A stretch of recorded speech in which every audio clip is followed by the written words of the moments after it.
ọlọ́jọ́ bí Àbẹ̀ní ẹ̀mí ẹ̀ ṣe púpọ̀ nínú owó inú ọlá àtàlàáfíà rẹpẹtẹ. Every 18th of January lọ́jọ́ ìbí rẹ̀.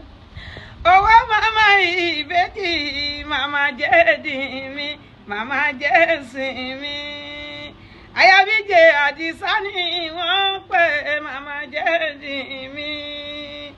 Ọmọ ọlọ́jọ́ ìbímọ kí ẹ Àbẹ̀ní Adé, màmá Kórèdé, màmá Yéwándé, màmá Ìṣọ̀lá.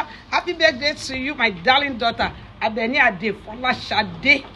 Àbúrò Abdulhakeem Àbáyọ̀mí, ẹ̀gbọ́n Barakat Èjìdé, mama Sarah baby and Sultan baby.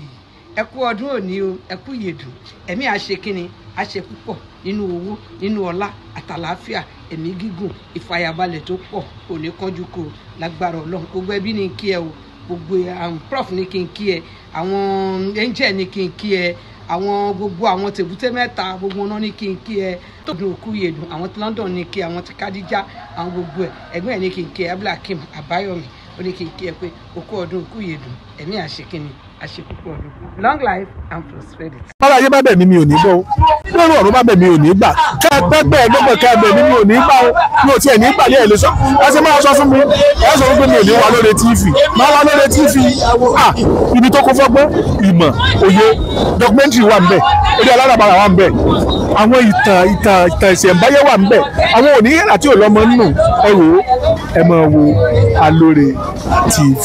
Orúkọ mi ni Wòlíì Israel Ọládélé Ògúndípẹ̀ Genesis Global. Alore TV ẹ máa wo ẹ̀kọ́ pọ̀ ńbẹ̀, ìrírí ayé pọ̀ ńbẹ̀, òtítọ́ pọ̀ ńbẹ̀, ohun tó lè gbéyàn dìde tó máa múyàn kúrò nínú àṣìṣe ó pọ̀ ńbẹ̀. I am confirming Alore TV. The more you know, the better you become. Alore TV. Alore TV. Alore TV. Nílé nínú òkúni, ẹ máa wò ó. Ètò tó kọ́ni lọ́gbọ́n. Ètò tó kọ́ni lóye.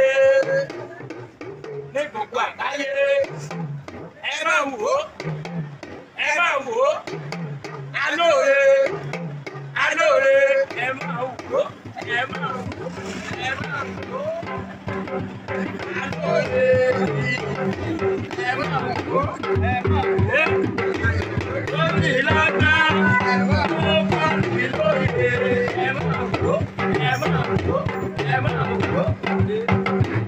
Ọmọdé àgbàlagbà. Àgbàlagbà. Ẹ máa wò ó. Ẹ